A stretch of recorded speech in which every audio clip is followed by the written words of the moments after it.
Minasyaitonirrajim. Bismillahirrahmanirrahim. Alhamdulillahirabbil alamin.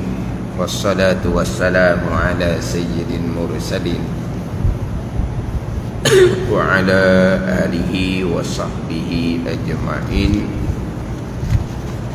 Rabbi syrah li sadri wa yassir li amri wahlul 'uqdatam min lisani yafqahu qawli. Subhanaka la ilma lana illa ma 'allamtana innaka antal alimul hakim. Wala hawla wala quwwata illa billahil aliyyil azim.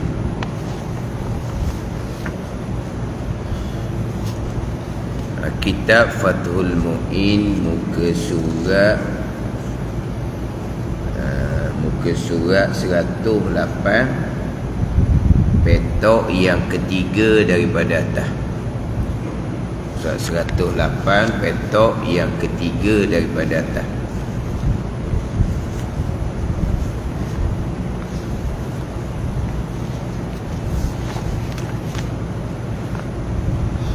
Qala al-muallifu rahimahullahu ta'ala wa nafa'ana bi'ulumihi amin. Fayusalli kaifa amkanahu masyian aw rakiban mustaqbilan aw mustadbiran kaharibin min harikin wa sailin wa sabu'in wa hayyatin wa min da'inin inda i'sarin wa khawfi habsin.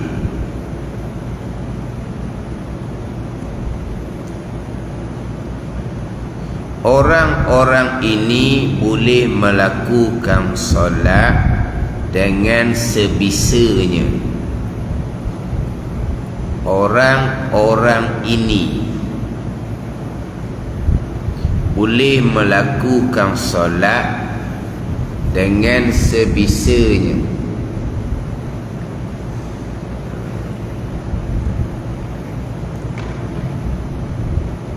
Berjalan kaki atau berkenderaan, menghadap kiblat atau tidak. Orang-orang ini kembali kepada orang yang lemah daripada menghadap kiblat, dan juga orang sembahyang syiddatul khauf, dalam keadaan bersangatan takut. Dalam keadaan bersangatan takut.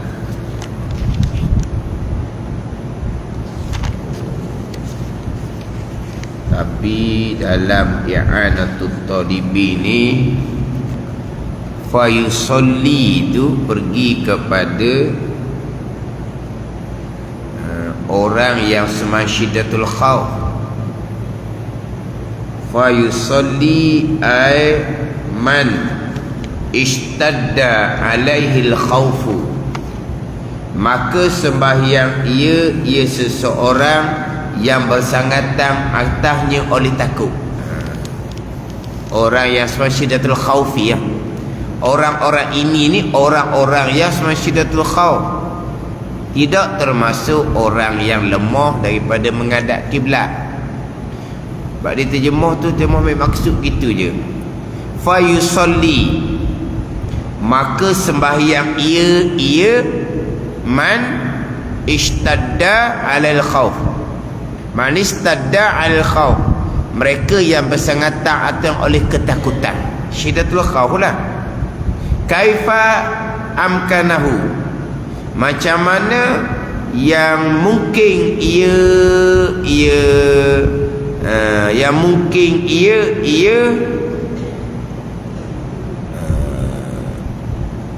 akannya barang yang mungkin akannya akan sembahyang syiddatul khauf, yang mungkin akannya akan mereka yang bersangatan takut. Sembahyang sebagaimana yang boleh sembahyang, dia dengan sebisanya. Masyian, berjalan, au rakiban, ataupun berkenderaan. Syiddatul khauf ni kalau kita kok sembahyang masa peperangan, samalah. Dalam peperangan dia pun sembahyang. Sembahyang tu sembahyang dah kadang berjalan ke, berlari ke, berkuda ke, berkenderaan ke, atas kenderaan tentera ke, dalam peperangan. Pada ni walaupun sembahyang fardu sekalipun. Kok ni kalau sembahyang fardu boleh atas kenderaan. Sembahyang fardu boleh atas kenderaan ni, rakibang ni, rakibang ni yang menunggang asalnya, tapi yang berkenderaan lah termasuk. Rakibang ni yang menunggang lah. Dulu kok menunggang unta, kuda. Kalau kita sekarang ni kenderaan lah. Dia sembahyang fardu tak boleh atas kenderaan. Nanti akan bicara sembahyang sunat boleh kan? Sembahyang fardu tak boleh. Sembahyang fardu tak boleh atas kenderaan. Sembahyang fardu atas kenderaan hak tak boleh nak keluar baru boleh. Mana? Kapal laut, kapal terbang boleh keluar. Turun daripada kapal laut, keluar sembahyang atas air, gitu. Atau sembahyang atas kenderaan, kapal terbang boleh keluar. Tapi kalau sembahyang atas kenderaan seumpama tu, diwajib sempurnakan rokok dan sujud. Saya kata sembahyang fardu. Adapun nak sembahyang atas kereta, tak ada tu, tak ada. Sembahyang sunat ada, nanti bicara. Sembahyang fardu tak ada. Jam dia kata sembahyang atas kenderaan, jam turun tanah lah. Bagi kereta tepi tu sembahyang tepi jalan. Tak ada sembahyang atas kenderaan, sembahyang fardu. Sunat ada lah, nanti akan bicara. Melainkan sembahyang syiddatul khauf atas kenderaan pun boleh, walaupun sembahyang fardu sekalipun. Kan atas tu kan, wa fi salati syiddati khaufin walau fardan, walaupun sembahyang fardu.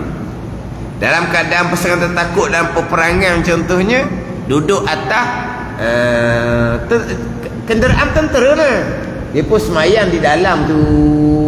Semayang setakat mana boleh semayang. Berjalan ke, berdekeraan ke, berdiri ke, duduk ke, meniarak ke. Kalau orang semayang dalam keadaan ketakutan peperangan, dia tak boleh duduk, dia tak boleh berdiri tembok dia orang, dia meniarak. Semayang meniarak lah. Dan tidak disyaratkan menghadap kiblah. Ni bicara menghadap kiblah ni. Bicara menghadap kiblah, syarat sasma yang kelima. Dan kerana syiddatul khauf tak syarat menghadap kiblat. Tanda ni. Dan kalau bergerak dengan pergerakan yang banyak, dengan anggota yang besar, tidak membatalkan sembahyang. Tidak membatalkan sembahyang. Sembahyang syiddatul khauf. Jelas dalam peperangan lah. Menghadap kiblah atau tidak, menghadap kiblah ataupun tidak, tak syarat menghadap kiblat. Menghadap kiblat pun menghadap kiblat lah, tidak menghadap kiblat, tidak menghadap kiblat lah. Berjalan ke, berkenderaan ke, boleh sembahyang syiddatul khauf walaupun sembahyang fardu sekalipun. Ni menghadap kiblat ataupun tidak. Sembahyang berdiri, duduk, mengiring, melentang, ikut boleh sembahyang. Sebab dalam keadaan ketakutan, dalam keadaan peperangan. Adalah kalau duduk dalam kenderaan tentera, duduk atas dalam kereta kebal. Kereta kebal boleh berdiri. Sedih ke dia kata kebal? Boleh?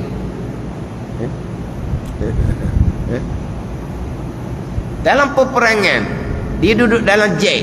Dalam jet boleh berdiri. Dalam jet nak berdiri boleh. Dia duduk di kursi dia tu, kekong situ, nak berdiri macam mana? Tak kira, semayanglah macam mana pun. Berarti dalam keadaan syiddatul khauf, bersekatan takut dalam peperangan.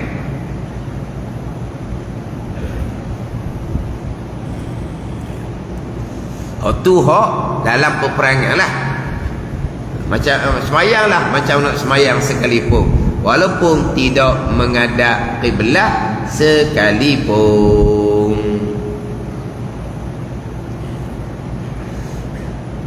Dapat dicontohkan di sini. Dia buat terjemahan begitu. Sini kaharibin min harikin, seperti orang yang lari daripada kebakaran.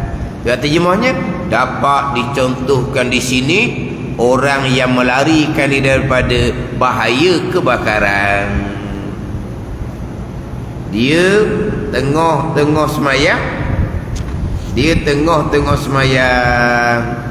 tepat di semayang tu kebakaran. Tapi kalau kebakaran tu rumah, yang mana dia perlu menyelamatkan nyawa dan harta yang ada, maka syarak membenarkan dia berhenti semayang. Berhenti semayang hukumnya haram. Berhenti semayang hukumnya haram. Tapi kalau nak menyelamatkan nyawa dan harta, syarak membenarkan dia berhenti sembahyang. Tapi kalau kebakaran tu hanya umpama kita kata di semayang di kebun dia, atas bangsa. Ada bangsa kecil di kebun, dia pun semayang atas bangsa dia tu. Tengah-tengah semayang dengan bangsa buruk je. Tiba-tiba tak tahulah macam mana, api dapur ke macam nak ada dapur kecil ke macam mana, terbakar bangsa dia. Dia tengah semayang. Maka dia pun semayang, dia pun berlari turun tanah. Masa dia berlari turun tanah, menghadap kiblat ke tak? Tak syarat menghadap kiblat. Kemudian dia berlari pada ni, itu adalah pergerakan dengan anggota yang besar. Pergerakan yang banyak tidak membatalkan sembahyang. Kena lari macam mana? Bangsa terbakar, dia pun jalan 2 langkah dia berhenti. Jalan 2 langkah dia berhenti. Oh, makan dia api lah jawapan dia. Berlarilah. Terkejung tak terkejung pun, sampai di tanah, sambung sembahyang semula. Dalam berlari tu, kalau dia boleh teruskan bacaan sembahyang, diteruskan bacaan sembahyang. Baca Fatihah macam biasalah. Kalau sedang baca Fatihah, baca tasyahud macam biasa. Kalau sedang baca tasyahud tadi dalam bangsa tu, tasyahud dalam duduk. Sekarang ni tasyahud dalam berlari. Ada ni, sampai di bawah duduk tasyahud semula, habis bacaan tasyahud. Dipanggil apa tu? Sembahyang syiddatul khauf. Bukan berhenti sembahyang. Jangan berhenti. Bukan berhenti sembahyang. Kemudian mulut jangan bunyi. Pergerakan banyak tidak membatalkan sembahyang. Tapi kalau mulut bunyi, batal sembahyang lah tu. Kalau mulut bunyi batal sembahyang. Mulut jangan bunyilah. Tak syarat menghadap kiblat. Dan perbuatan yang banyak, pergerakan yang banyak dengan anggota yang besar tidak membatalkan sembahyang. Ni sembahyang syiddatul khauf. Hak tu kalau kebakaran. Tu kalau kebakaran. Macam mana pula dengan hak kita tengok dalam rakaman tu kan? Hak tengok dalam rakaman tu, hak gempa bumi. Perasan tak gempa bumi di Indonesia pada satu masjid. Gempa bumi di Indonesia pada satu masjid, yang mana lepas daripada gempa bumi tu kan, dia punya dinding masjid jadi runtuh apa semua kan. Di masjid jadi runtuh. Pada kan orang lari tu kan, dia lari tu macam tak tahulah, dia lari berhenti semayang ke, disambung semayang di tanah ke, wallahu alam. Dia sepatutnya bukan berhenti semayang, dia lari sambung semayang di tanah. Kenapa lari? Kerana bersangkutan takut bimbang dinding atap runtuh. Kan bila berlaku gempa bumi kan, kata tengokkan latihan dia macam mana, keluar tempat lapang. Kalau tak boleh keluar, dia sembunyi di bawah meja, bukan gitu? Kau tengok dia punya latihan-latihan tu lah.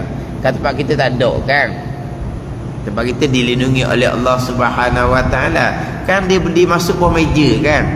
Bila berlaku gempa bumi, mereka akan masuk bawah meja. Sebab kemungkinan atap ke runtuh gitulah. Dia kena keluar di tempat lapang. Jadi kalau gempa bumi tu dalam tengah masjid, pakat lari keluar lah, sambung sembahyang di luar. Masa lari tu menghadap kiblat ke tidak? Tak syarat menghadap kiblat. Pergerakan yang banyak tidak membatalkan sembahyang, tapi mulut jangan bunyi. Kalau mulut kata lari-lari, batal adalah sembahyang dia, tak boleh nak sambung dah lah. Mulut jangan bunyi. Tak tengok dalam CCTV tau. Seorang dua tak lari, akhirnya orang tarik dia lari, bawa dia lari. Tapi dalam CCTV tu sekejap lepas lari keluar habis, dinding runtuh di tempat orang semayang tu. Mana kata lari kena hempak di dinding lah jawapan dia. Tetapi dalam komen tu pula, orang jahil ni mudahlah komen orang jahil ni. Orang tak lari tu lah orang yang kuat iman. Orang lari cepat tu lah orang paling lemah iman. Takut, dia kata selamatlah kita duduk semayang ni kan dalam masjid, Tuhan akan lindung. Ajaran apa gitu? Dah tengah semayang kan, Tuhan lindung lah. Sampai masa Tuhan uji tengah semayang tu, kena tembok ke, berlaku itu ke, berlaku ini ke. Macam dahulu lah hak Covid tu kan, oh masjid kan takkan kenalah Covid sebab Allah lindungi dia. Qada Allah ni, mana tempat yang Allah reda, Allah akan qadakan, tak akan kena apa-apa. Tak, qada Allah kena qada ikut iradah Allah, bukan ikut reda Allah.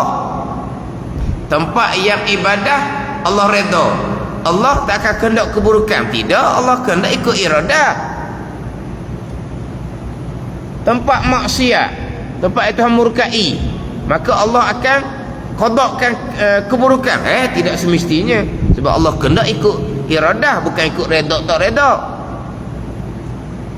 Kan dulu kan masjid tempat ibadah, tempat selamat, Covid tak akan kena di masjid. Ini ajaran apa betul dia ambil? Waktu timbul orang yang engkar tu senyap-senyap semayang di masjid tu, maka berlakulah beberapa masjid ahli jemaahnya sampai 10 orang 20 orang meninggal kerana Covid. Ada kisah tu kan, satu taman tu yang mana yang ni ayah dia meninggal, ibu dia meninggal, ahli jemaah tempat tu habis kawan-kawan dia tak ada belaka dah, dia kata meninggal sama ayah dia. Ada ni kadang-kadang berlaku golongan yang engkar, dia semayang juga berjemaah, dia sembunyi selipar. Apa? Sebab tempat ibadah masjid Allah jamin tak akan kena penyakit Covid. Jadi dia ingat qada Allah ni ikut redha kali, bukan ikut redha, ikut iradah. Tengok Allah kehendak. Apa yang berlaku di Palestin? Berapa masjid telah hancur di Palestin? Macam mana? Kehendak siapa tu? Kehendak Allah. Itu masjid tempat ibadah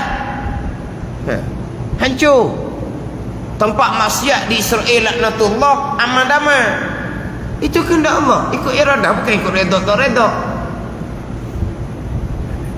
Mula dia ikan nak lawan masa tu.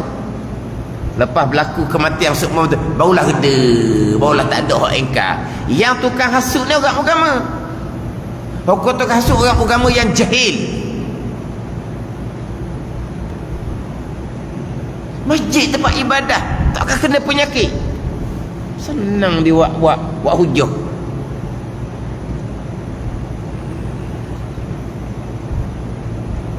Sama macam tadilah. Gempa tak gempa pun masjid tempat ibadah. Kenapa nak lari? Yang lari cepat yang lemah imam, yang lari lambat yang kuat imam. Syariat mewajibkan kita menyelamatkan diri. Maka syariat ada sembahyang syiddatul khauf. Mana sembahyang tu tak berhenti. Lari sembahyang sambung di luar. Boleh kata hak mana cepat lari hak lemah imam, hak mana lambat lari hak kuat imam. Tapi ni komen sungguh ni bukan komen gurau. Komen sungguh ni kata fahaman agama dia macam mana lah.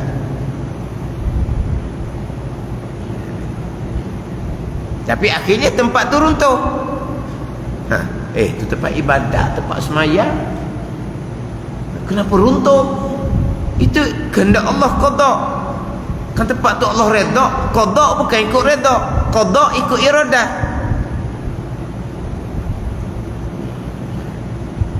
Allah nak qadakan kena berjaki qawi di tempat yang Allah redha ke di tempat yang Allah tak redha ke?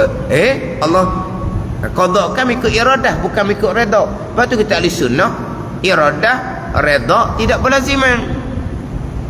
Kita ahli sunnah kan iradah redha tidak berlaziman.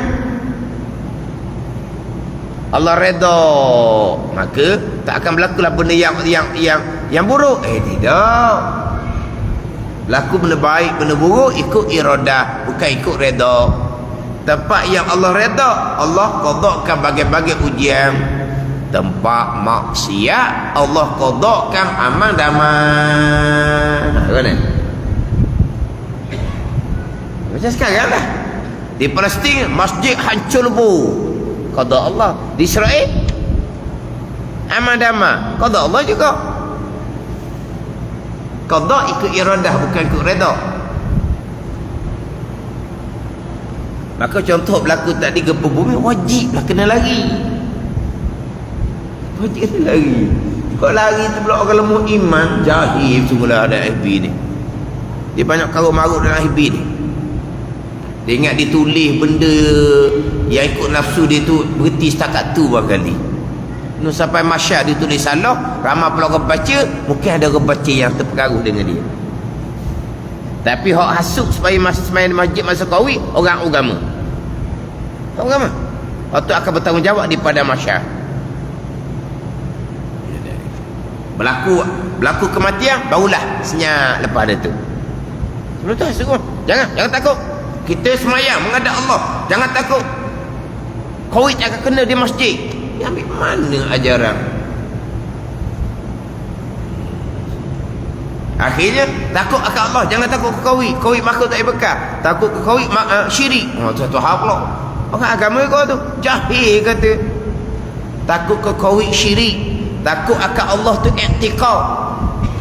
Takut akan Allah tu sifat sifat mahmudah. Khauf dan rajak sifat mahmudah bukan akidah. Takut Qawi syirik. Pelik manusia ni. Walah banyak benda tu takut. Kala, jengking, ular tu takut pula ke. Makhluk tak berkah tu. Takut mana syirik ke. Tak reti sangat tau. Jahil orang panggil. Kalau bawa gini ni akan bertanggungjawab lah nanti. Apa perkara kita pun bukan setakat atas dunia. Jadi contoh gempa bumi tadi, lari di luar.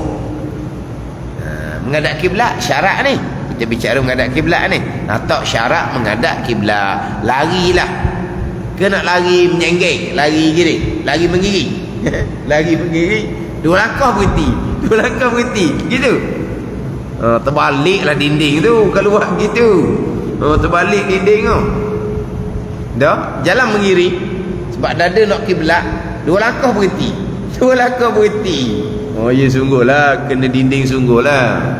Tak sungguh dah gambar tu kemudian dinding memang terbalik.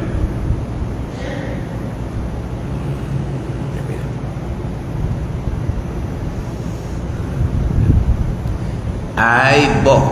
Mana apa? Lari daripada air boh. Di tengah semayang, tak sedar tengok air penuh dah. Pada ni. Air penuh dah. Dia pun larilah naik ke atas. Ada lain naik ke atas. Pada kira lagi kau nak mana pun. Nak ke atas ke. Kira lah macam mana pun.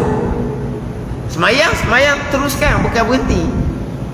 Lari macam mana pun larilah. Lari ke atas ke. Lari naik turun tanah. Kalau tahu rumah air penuh, tanah lagi penuh air tu. Nak lari kat mana? Kalau ada 2 tingkat, boleh naik atas. Kalau rumah 1 tingkat, tengah-tengah semayang, air boh, air banjir naik, nak lari ke mana? Nak lari ke mana? Kalau air boh, air banjir naik, lari turun tanah, air, yelah, rumah atas tanah kita kata, rumah-rumah seming atas tanah. Mana tanah pun dok dalam mana lah, sebab dia sedar dah tu, air naik. Dia pun lari naik atas tanah yang tinggi sikit. Sambung semayang semula. Sambung semayang semula. Sambung semayang. Tapi masa lari tu teruskan sembahyang. Kalau masa nak rokok dah, isyarat untuk rokok masa lari tu. Jangan tunduk pakat tersungkur lah. Allahu Akbar, isyarat pada rokok. Tunduk kepala sedikit. Ke pakai dok semayang dah. Semayang lah ni. Ini ketakutan belaka lah ni. Lari daripada air boh, lari daripada air banjir. Kita mikir berhenti semayang apa lagi? Tidak boleh berhenti semayang. Tak boleh berhenti semayang. Wajib diteruskan sembahyang. Ada ni. Lepas selamat, barulah kembali balik semai berdiri dalam keadaan menghadap kiblat. Selepas daripada aman, selepas daripada selamat. Kalau dia lari tu naik kenderaan, lepas dia selamat, dia wajib kena turun tanah. Dia wajib kena turun tanah. Dia sekarang ni dia lari dengan kenderaan. Padahal lari kenderaan. Siapa tempat aman? Apa tempat aman saja. Masa nak turun kenderaan, dia kena jaga dalam keadaan menghadap kiblat. Sebab aman dah, tak ada syiddatul khauf. Dia sekarang ni atas kenderaan sembahyang fardu tak boleh. Dia wajib turun ke tanah. Tapi dalam turun tu jangan menghadap kiblat.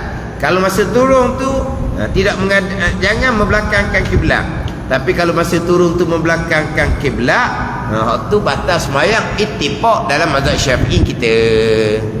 Dan sekarang macam kita kata kok banjir. Dia lari naik pakai hailak. Hailak boleh banjir tau. Dia pun lari pakai hailak, masa sembahyang ni sembahyang ni. Jadi masa bawa hailak tu terus sembahyang fardu tu. Boleh sembahyang kenderaan. Bolehlah syiddatul khauf. Dia pun pakai hailak dia repuh air sampai tempat selamat. Habis dah syiddatul khauf. Dia wajib kena turun tanah. Sebab sembahyang fardu tak boleh sembahyang kenderaan. Di masa dia nak turun daripada kenderaan, wajib jaga kiblat. Pada ni. Sebab dia sudah aman. Dia sudah aman. Pengung kita dok. Kita tengok ke pakai berhenti semayang. Dah. Oh, syarak ni ajar belaka. Ketika aman, semayang macam mana? Ketika syiddatul khauf, bersangatan takut, semayangnya macam mana? Binatang buah, sabuin, binatang buah, wahayatin, dan ular. Dia tak ada dam, dia buat koma-koma je. Wahayatin dan ular. Ular. Dia tengah semayang, mari binatang buah. Dia tengah semayang, mari ular. Larilah. Dia tengah semayang, mari binatang buah. Lari naik atas pokok. Binatang buah tu kita contohkan harimau. Harimau tunggu bawah, semayang atas pokok. Rokok sujud atas pokok. Apa dah ni? Tak ada apa dah, sebab Dan keadaan syiddatul khauf, ada amang-amang pun lagi. Sebab harimau tunggu bawa. Siapa ke salam sembahyang atas pokok. Rokok sujud isyarat. Qiblah tidak syarat menghadap kiblah. Tapi kalau semayang juga sampai naik atas pokok tu, ular lari lah, ular takut tengok ni wali ni. Memang wajib gitu. Memang wajib gitu. Bukan berhenti semayang. Masa lari daripada binatang buas ni, lari sungguh lah. Macam sebut tadi, takkan melangkah 2 langkah berhenti, 2 langkah berhenti, 2 langkah berhenti. Harimau pun pelik. Jadi nak lari kedok ni. Jadi 2 langkah berhenti, harimau duduk tunggu. 2 langkah berhenti, 2 langkah berhenti, bakal harimau pun pening kepala tu. Nak terkam kan, dia tak lari. Bergerak 2 langkah, berhenti. Harimau nak terkam tak jadi. Lepas tu bergerak 2 langkah, harimau nak terkam, dia berhenti pula. Apa ni? Harimau pun pelik berkali. Lari lah. Lari panjang pokok, panjang pokok pun lari. Tapi semayang diteruskan. Tapi kalau atas pokok tu dalam keadaan takut juga,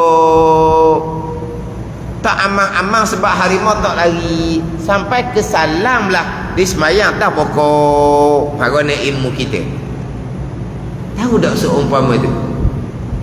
Kita tahu macam mana?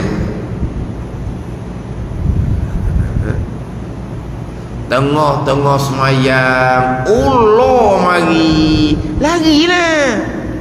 Sama juga, jangan 2 langkah berhenti, 2 langkah berhenti. Dia mari belik lah jawapan dia. Lari. Tapi mulut diam lah. Allah minta tolong. Batal semayang. Tu batal semayang. Tidak menghadap kiblah, tak apa. Pergerakan yang banyak, tak apa. Lagi lah. Tetapi kalau terkeluar suara yang terkeras, tak batal. Orang kejut kan, keluarlah perkataan di mulut, terkejut, terkeras, bukan sengaja, itu tak batal. Manapun dia tengah semayang, mari ular, lari segera. Tunggal langgang dok, tunggal langgang pun lari. Lepas tu aman dah, sambung semayang semula. Ada. Ni contoh yang dok pelik lagi ni. Ni contoh pelik sikit ni. Daripada pemiutan bila sedang kesulitan membayar hutangnya, dan lari kerana takut akan ditahan musuh. Kita ambil akhir dulu. Lari kerana takut ditahan musuh. Maknanya orang nak takak dia, orang nak naya dia. Orang nak takak dia, nak naya dia. Dia pun lari. Syiddatul khauf.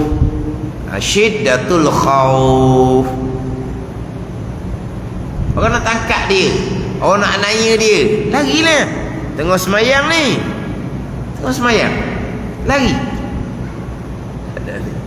Sekarang orang nak tangkap dia, bukan polis nak tangkap. Polis nak tangkap tu selalu dia tu tak boleh lari tu. Musuh tangkap dia. Maknanya orang nak nanya dia. Sini dia cuma kerana takut ditahan musuh dah. Wa khaufi habsi, takut kena tahan. Okeylah, hak nak zalim ke dia. Orang nak tangkap dia, orang nak pukul dia, larilah. Tengah semayang ni, larilah. Semayang ke berhenti? Itu waktu terakhir. Kita nak ambil semula tu. Daripada pemiutan bila sedang kesulitan membayar hutang. Wa min dainin. Dainin tuang hutang. Jadi pemiutang ni tuang hutang lah ke mana? Ditimuh dengan daripada pemiutang. Mana pemiutang ni tuang hutang? Ke maksud dia apa? Pemiutang, tuang hutang.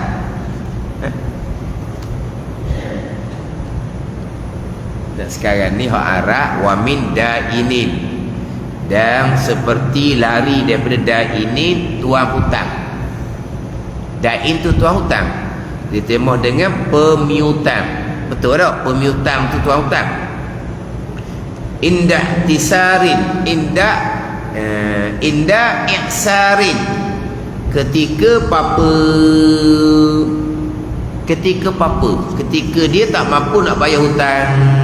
Dia jemaah sini bila sedang kesulitan membayar hutangnya, dia dah kadang ihsar, dia dah kadang apa, dia tengah-tengah semayang, bunyilah beri salam, orang mari nak ambil hutang, dia dah kadang kemiskinan, susah, dia pun lari. Syiddatul khauf, lari terjun kot tikar, larilah masuk dalam tempat-tempat yang terlindung. Syiddatul khauf lagi ya. Sebab apabila dia apa tak mampu nak bayar, dia tak bayar, hukum dia tak berdosa. Walaupun masa sudah sampai, tapi dia nak kadang kesempitan, dia tak wajib bayar. Orang mari, tuan hutang mari, dia pun lari, dia takut dia tuan hutang, maka lari itu tidak berdosa, kerana dia kadang susah. Ada rasa macam mana? Adapun kalau dia lari, dia memang dia mampu bayar hutang, tapi dia tak bayar hutang, bukan masalah tuan hutang mari, dia wajib kena segera pergi pada tuan hutang untuk membayar hutang. Ada ni, dia wajib segera kepada tuan hutang untuk bayar hutang, bukan lari. Dia tak boleh lari. Dia orang yang berkemampuan. Bukan orang yang berkemampuan ni, dia tak boleh musafir pun tanpa keizinan tuan hutang. Yang sudah sampai masa dia dah kadang kaya, nak musafir pun tak boleh. Musafir nak pergi Mekah pun musafir maksiat, melainkan dia wajib kena minta izin daripada tuan hutang. Sebab dia pergi ke Mekah, dia pergi ke mana-mana tempat jauh, kemungkinan dia lari, kemungkinan dia tak balik, kemungkinan dia mati dalam perjalanan, kemungkinan dia mati Mekah. Siapa nak ke hutang? Bukan nak lari. Ada ni, nak musafir pun tak boleh. Jangan bab berhutang ni. Sekarang ceritanya orang yang apa-apa, orang yang susah. Orang mari nak ambil hutang, dia pun lari. Faham tak ni? Dia sedang sembahyang, dia lari tu syarat membenarkan sembahyang diteruskan pada masa lari, walaupun tidak menghadap kiblat, walaupun pergerakan yang banyak. Masa lari tu dia naik kenderaan sekalipun, tak apa, lari dulu, maka dia pun teruskan sembahyang kenderaan sampai tempat aman. Dia wajib turun kenderaan, turun sembahyang di tanah, sambung balik sampai ke sudah. Lari daripada tuan hutang dalam keadaan yang lari tadi tu dah kadang apa-apa. Ada pun orang yang senang kaya, hutang sampai masa, bukan nak lari, nak musafir pun tak boleh. Dia musafir tanpa keizinan tuan hutang, musafir maksiat, dia tak boleh nak jamak kosong. Tapi jangan kerap ni. Saya pernah tertengok lah, ada ustaz cerita bab orang yang berhutang dan kadang dia mampu bayar hutang, dia sengaja melengokkan bayar hutang, dia berdosa besar. Ada ni, tempoh hutang masa tu sudah lepas, berdosa besar dia menangguhkan bayar hutang. Dia tak boleh musafir tanpa keizinan yang berhutang, tuan hutang. Kalau dia musafir juga, musafir maksiat, dia tak boleh jamak kosong. Saya bertengok dalam komen, saya ingat komen dia, orang komen dalam tu pelik belaka ni. Dia kata semayang dia berkait dengan hutang. Berkait dengan hutang lah, semayang jamak kosong tu lah, berkait dengan hutang lah. Sebab jamak kosong musafir yang haru, dia musafir tanpa keizinan tuan hutang, musafir maksiat, nak semayang jamak kosong mana? Dia kata pelik lah, merapu lah, mengelirukan lah. Allah telah membenarkan jamak kosong, Allah telah mengizinkan jamak kosong. Kenapa sekarang tak boleh? Jamak kosong diizinkan pada musafir yang haruh, bukan musafir maksiat. Sekarang ni persoalan dianya, dia wajib bayar hutang sebab sampai masa dia berkemampuan, dia tak bayar tu berdosa besar, dia nak musafir, tak boleh, nanti mu lagi. Ada ni, nanti mu mati dalam perjalanan, tak boleh musafir. Lagi ke Mekah pun tak boleh. Malaikat minta izin dengan tuan hutang, saya memang boleh bayar dah, tapi saya ada hal dulu ni, saya nak musafir, balik nanti saya bayar. Tengok tuan hutang kata, bayar dulu hutang. Ni bukan nak musafir, nak lari. Padahal tak ada musafir. Dia musafir juga, musafir maksiat. Dia musafir maksiat tak ada jamak kosong. Semua komen pelik, merapu, mengelirukan. Kata pelik lah Happy ni, mu tak mau terima sudahlah. Bukan di ilmu pun yang jawab tau. Faham tak ni? Dia hutang-hutang ni muamalah dalam agama untuk memudahkan urusan kehidupan. Ada ni. Tapi kena ingat baik, jangan cakap bohong, jangan mukir janji. Nanti esok, nanti esok. Bohong, mukir janji, dosa besar, kesalahan dengan anak Adam. Ada ni, tunggulah kawan tu esok. Khisi. Kawan ni nak pakai duit. Esok, lusa, kenal lusa tahu tak lusa? Lusa semua. Lusa itulah. Lusa. Orang tanya bila ayah hutang? Lusa. Orang pula lusa. Lusa semua. Lusa. Allah. Orang yang berkemampuan, dia tidak membayar hutang, zulmun. Matalul ghani zulmun, kata Nabi. Ada hadis Bukhari. Orang yang melewat bayar hutang yang berkemampuan, dia telah melakukan kezaliman dengan anak Adam, dosa yang besar. Malaikat akan catat dosa besar setiap saat. Dia berkemampuan, kaya, serta sampai masa. Dia berkemampuan, kaya, tapi masa janji tak sampai lagi. Dia tak mau bayar lagi, tak salah.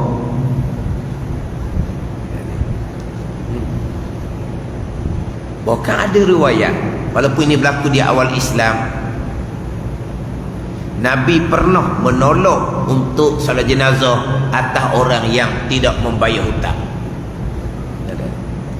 Dan orang yang mati syahid, orang mati syahid, fahamlah, mati syahid ni mengorbankan nyawa. Orang yang mati syahid, dia mengorbankan nyawa. Syahid makrakah dalam peperangan ni. Dalam hadis Muslim,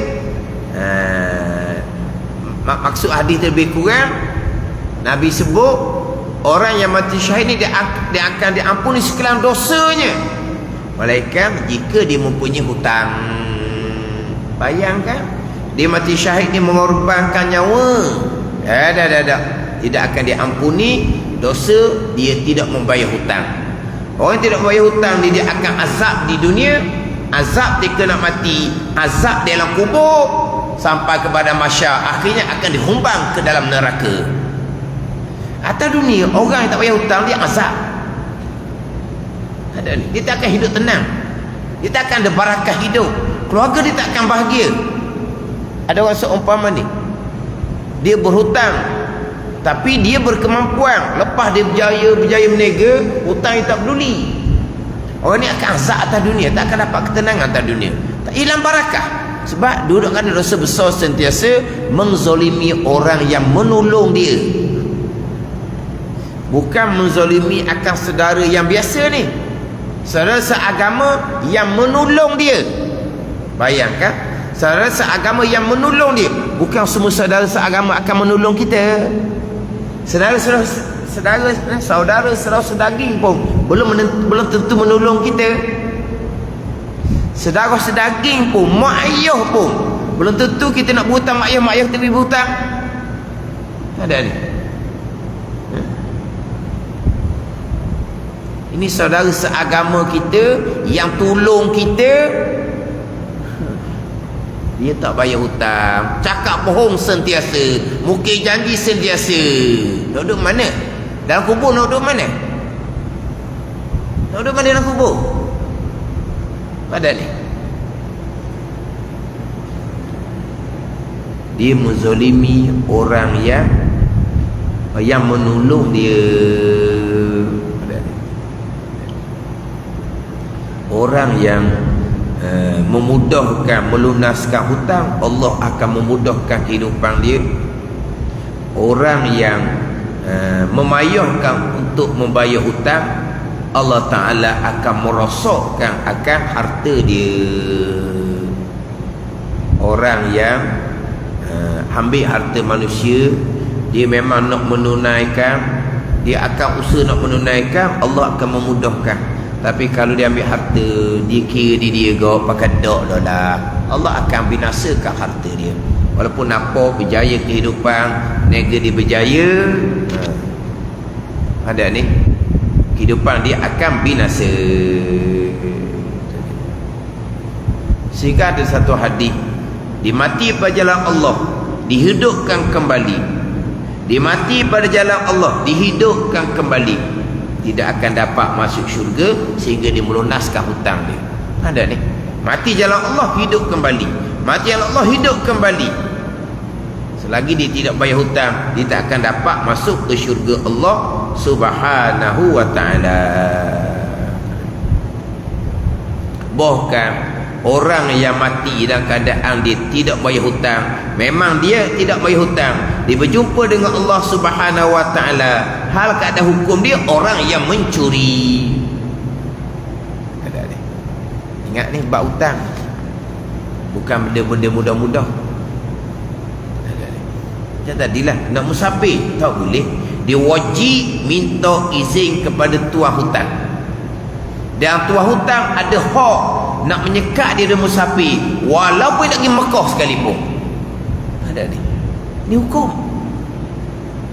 Musafir juga, musafir maksiat, perjalanan dia perjalanan maksiat, perjalanan maksiat tak boleh jamak, tak boleh kosong. Wajib minta izin tu, terikat sungguh-sungguh. Yang dia juga yang belajar molek-molek supaya jemaah molek-molek, tapi dia berkemampuan, dia sengaja melengok ke bayar hutang, berdosa besar. Dia zalim. Nabi kata zalim. Matul ghani zulmun, Nabi kata di Bukhari. Dia melengok ke bayar hutang yang sampai masa nak dia berkemampuan, dia telah melakukan kezaliman, dosa besar. Tapi berjemaah ni waktu ketika dia di masjid itu berselisih dengan orang yang dia hutang tak bayar, tergamuk manusia seumpama ni. Ada orang hutang dia tak bayar, tiap-tiap pagi dia atau hadis Nabi, kisah Nabi tolak daripada nak sembahyang jenazah, hadis cerita bab mati syahid, diampuni dosa mereka. Orang yang hutang tak bayar, dia share hadis. Orang yang berhutang dia boleh mati, rohnya akan dia ni akan ditangguhkan dengan hutang dia itu, sehingga hutang dia dibayar. Pada ni, jadi dia pagi-pagi dia share hadis bab peringatan pada orang tak bayar hutang.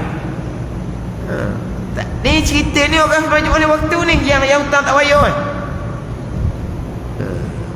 Maknanya dia kata hak di WhatsApp tu buka baca, tapi dia mikir macam manalah manusia apa seumpama ni. Harta orang tu bukan harta kita. Harta orang segera pulangkan kembali. Harta orang yang kita pada masa kita susah. Faham tak ni? Orang kita pada masa susah 1,000, masa kita senang 1,000 ni tak ada benda. Orang 1,000 kita kalau alung bayar 5,000, sanggup nak bayar 5,000? Hak ribat tu hak alung. Sanggup sebab apa? 1,000 pada masa susah, 5,000 pada masa senang, sama je lebih kurang je nilai dia. Dah. 1,000 pada masa susah, orang beri hutang ke dia, tolong dia, dia hanya wajib bayar 1,000 pada masa senang, yang tak ada nilai ada 1,000 pada masa senang. Jadi dia berhutang 10 tahun dah 1,000, sampai 10 tahun bayar 1,000 juga. Walah 10 tahun dahulu 1,000-nya banyaklah. 10 tahun sekarang 1000-nya tak siapa dah 500 10 tahun dulu. Dah bayar 1000 juga walaupun 10 tahun. Ada ni. Bukan ada bayar lebih riba, tak ada. Pun tak bayar juga.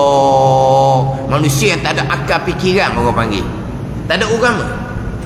Azab hidup di dunia, azab ketika nak mati, azab di alam barzah, azab sampai ke dihumbangkan neraka Allah Subhanahu wa taala jika tidak diampuni oleh Allah. Dia akan bayar sepenuhnya dengan pahala amal ibadah kalau ada. Dia akan bayar sepenuhnya dengan pahala amal ibadah. Ini bab berhutang. Bagi orang yang kaya yang sudah sampai masa hutang. Ini cerita orang susah. Orang berhutang mari nak cari dia boleh lari. Sembahyang syiddatul khauf. Ada. Kita minta berlindung daripada terpaksa berhutang. Berhutang ni malu. Dan kita minta berlindung daripada kita ni sukar untuk membayar hutang. Memang kita tak mau berhutang, tapi satu ketika kita terpaksa berhutang, kita minta kepada Allah Ta'ala supaya kita dimudahkan untuk menyelesaikan hutang. Walaupun kita tak mampu nak bayar hutang, kita tidak berdosa, Nabi akan bagi syafaat. Tapi kehidupan kita akan kadang-kadang malu. Dah, kita memang tak mampu. Tengah semayang pun boleh lari. Sebab kita dalam keadaan tak ada nak bayar, kita tak berdosa. Nabi akan bagi syafaat, pertolongan dari akhirat. Tapi kehidupan kita macam mana? Kehidupan kita akan jadi begitulah. Sebab kita hutang tepek weh. Gitulah. Kadang-kadang kesusahan. Walaupun tidak berdosa sekalipun, walaupun tengah semayang boleh lari juga sembahyang syiddatul khauf. Jadi malam ni lebih daripada 45 minit. Kita 45 minit tak okey lah berhenti pukul berapa pun. 9.30 baru start. Isyak 8.4 minit. Kita dah kira 8.30 pukul 9 dah kira. Dia kira 45 minit. Tapi malam ni lebih sikit lah. Sebab cerita bab hutang. Cerita bab hutang. Dah bukan berhutang yang sengaja menzalimi ni. Terkadang orang belajar, terkadang orang yang berjemaah lima waktu, orang baik-baik pada zahir tapi sanggup melakukan kezaliman kepada orang yang menolong dia sendiri pada masa dia susah. Itu pelik manusia pada ni. Sampai dalam barzah nak kira macam mana. Lepas mati anak-anak arwah wajib kena ambil daripada harta arwah, selesaikan hutang. Anak arwah tak buat juga, dia meneruskan kerja zalim ayah dia pula. Anak dia tak pasal-pasal buat pekerjaan zalim. Hak dalam kubur tu dosa akan bertambah sebab anak dia meneruskan perbuatan zalim ayah dia. Tapi kalau anak dia tak tahu hutang, anak tak berdosa lah sebab anak tak tahu. Tapi harta yang anak dia paraikkan bukan harta milik si mati, harta milik tuan hutang, maka anak dia terparaik harta milik orang walaupun tak berdosa sebab tak tahu. Tapi harta hilang barakah. Bila harta hilang barakah, rosak agama anak-anak dia pula kemudian. Berpunca daripada ayah buat kerja zalim pada masa hidup. Ingat baik. Selesailah kita bicara bab lari daripada tuan hutang, yang mana yang berhutang tu nak kadang apa-apa. Lari semayang syiddatul khauf wa illa fi nafli safarin mubahin. Baru cerita bab semayang sunat, tak syarat menghadap kiblat. Dan juga semayang sunat ni pula harus semayang atas kenderaan. Harus semayang atas kenderaan. Semayang sunat, semayang fardu tidak boleh semayang atas kenderaan. Melainkan tadi semayang fardu atas kenderaan ketika syiddatul khauf barulah boleh. Wallahu a'lam. Bismillahirrahmanirrahim. Alhamdulillahirabbil alamin. Wassalatu wassalamu ala sayyidil mursalin wa ala alihi wa sahbihi ajma'in. Allahumma iftah alaina futuhal arifin. Allahumma alimna ilma akdamin wa fahimna famasabikin warzuqna ruqat talibin. Allahumma zidna ilman wa alhiqna bis salihin Wa sallallahu ala sayyidina Muhammad wa ala alihi wa sahbihi wa sallam. Walhamdulillahirabbil alamin.